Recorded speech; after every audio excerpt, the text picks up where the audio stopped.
Hello and welcome back to Rage Gaming and more Nightreign. Today we're talking about Everdark Augur, who has turned out to be maybe one of the most controversial Everdark bosses in the game so far. This, though, is the familiar Storm Ruler concept. All the way back since Demon Souls, we've had some sort of magical sword that does some sort of air slice or that kind of thing, dealing with a massive enemy weak to that specific weapon. And here we are again with that, so Augur doesn't require you to have some sort of ideal weapon or even lightning, which is usually its weakness. It doesn't require you to have ranged weaponry with spells, incants, or bows. Doesn't matter who you are, you get given the weapon and then you use the Ash of War. There's a lot about this fight that's kind of frustrating. Like its overly massive health pool. Like the fact that you're meant to break the orb and then actually hitting them is really hard because the hitbox and the time and distance is just not good. Let's start with an important thing, the actual reward. So as usual, you're going to get 25 Sovereign Marks for the first kill, and we have the new relic here, Dark Knight of the Fathom. It's actually an insanely good relic for specifically this fight. Increased maximum HP, so basically like 5 vigor, continuous health recovery for sustain, slowly restore health for self and nearby allies when you go low. So it's a heal over time. Going to be great for your big health pool characters, Wilder, Guardian, Raider as well, and definitely something I would equip for future Everdark Augur fights. There are two phases of this fight. The first phase, where you're facing basically normal Augur, or the invasion version is as I like to call it. Very simple, just kind of annoying if you don't have range damage or understand how to stagger him. This one has the usual weaknesses then. So he's resistant to magic and very resistant to fire for some reason, as well as a bit of resistance to holy. The only affinity you're going to get good use with here is lightning. Ultimately for phase 1, deal some range damage throughout the fight, bring a bow if you can. Alternative to that, you just use your stagger ultimates and run up and stagger him as soon as possible. Jump attack spam to build great stagger. In duo, stagger is a lot easier, and then you get the critical hit and just punish him. After most of his attacks, he kind of hangs in the air. And if he charges towards you, you want to roll back and run backwards so you land nearer to where he lands. Phase 2 is where the whole thing is. Let's just get into it. His weaknesses and resistances don't matter at all, as I've said.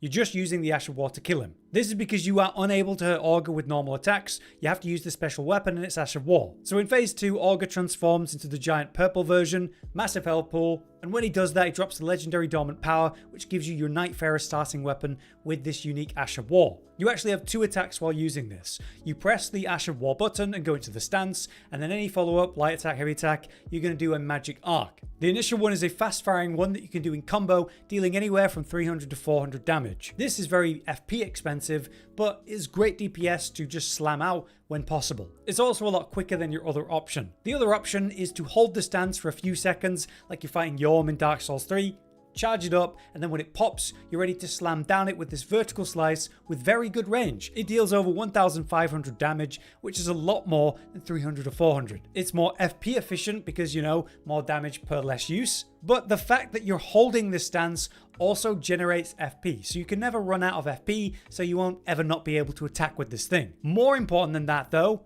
is the fact that you can pre-charge it. So you stand there, you charge it up, it's popped, it's ready to go, and then you put it away. You dodge some mechanics, you reposition, you get close enough to actually deal the damage, you go into the stance and instantly unleash it, dealing the full damage, despite the fact that you just whipped it out quickly. This allows you to actually properly punish him and is a very important aspect of the fight. If you want to increase this damage, you can.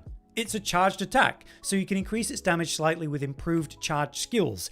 Any passive line that's going to do that will work. Obvious example would be the Godfrey icon. It'll give you about 200 extra damage at a base level, so nothing too crazy, but it does matter over the length of this fight because he has a massive health pool, and as I think we can all agree, maybe too big of one.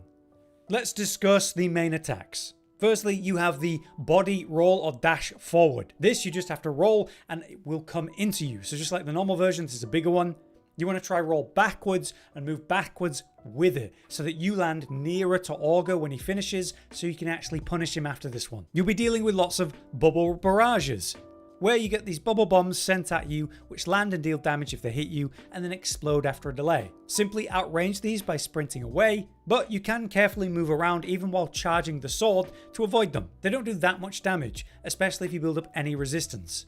A lot of this fight is about tanking the smaller damage ticks and then trading because it's hard to hit this guy, and if you aren't hitting him constantly, it'll be a long fight.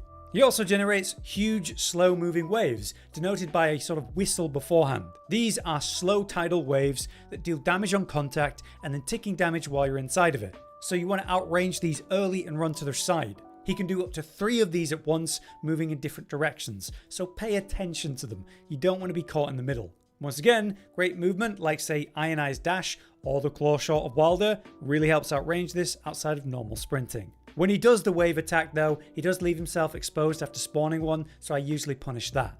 Alright, so let's discuss phase 3 and how it affects other mechanics. As you get him far enough into the fight, he gets these purple lightning orbs around him. They begin firing these missiles at you after a delay.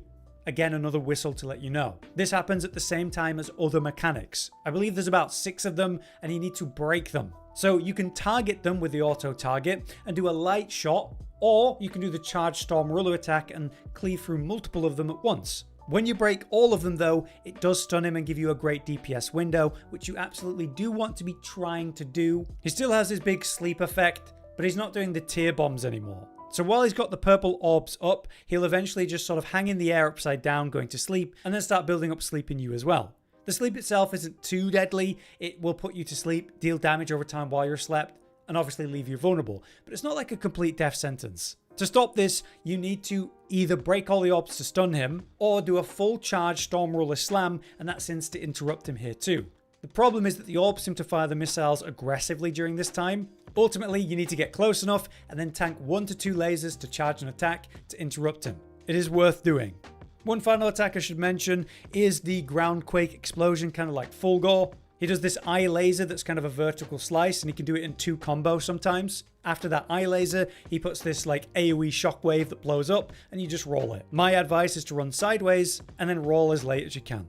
But that's it. That's basically the whole fight and mechanics. Now it lasts way too long. Here's some general advice. Pre-charge every Storm Ruler strike that you can, and then unleash it as often as you can. You want to be landing hits, even if you're taking a bit of damage. The more DPS you do, the sooner, the better. Don't worry too much about the eyes. Obviously you do want to break them, but they're hard and awkward to land the shots on. It's better to just keep hitting Augur, and accidentally cleave some of those 6 eyes at times. Then when you see you've taken out, say, 3 or so of them, then yeah, try to break the ones that remain and get a fantastic DPS window. Be aware that when he's stunned, you can actually hit him with the weapon as usual and deal damage. But overall, we found doing charge attacks and then a combo spree of quick attacks after that is the best DPS in that window. Be aware that you can recover FP by charging the sword, so you don't have to worry too much about this, but if you do bring in a couple Starlight Shards, it could mean you can spam the light attacks a bit more, and that could be good DPS. Here's a really important thing. The fight lasts way too long. It's a pain in the butt, but you can sustain it.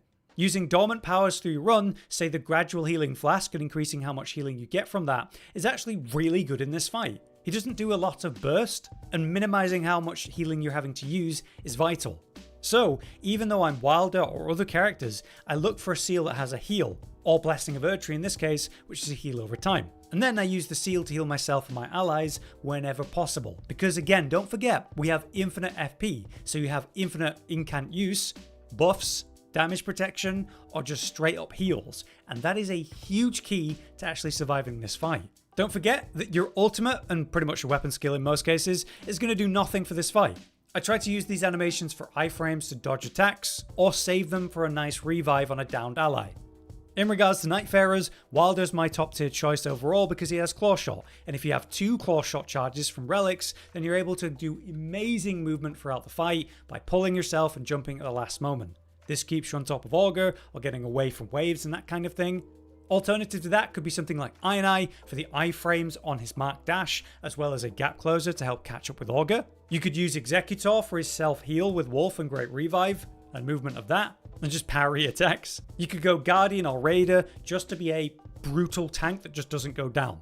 But yeah, that brings me to the conclusion on this guy. I did not have a great experience with this one. It was quite a miserable run until I understood the mechanics and maximized. At which point, it was still an overly long fight just because actually hitting those eyes feels impossible at times. But they always do a gimmick fight. It's a bit of a spectacle. It's not the end of the world.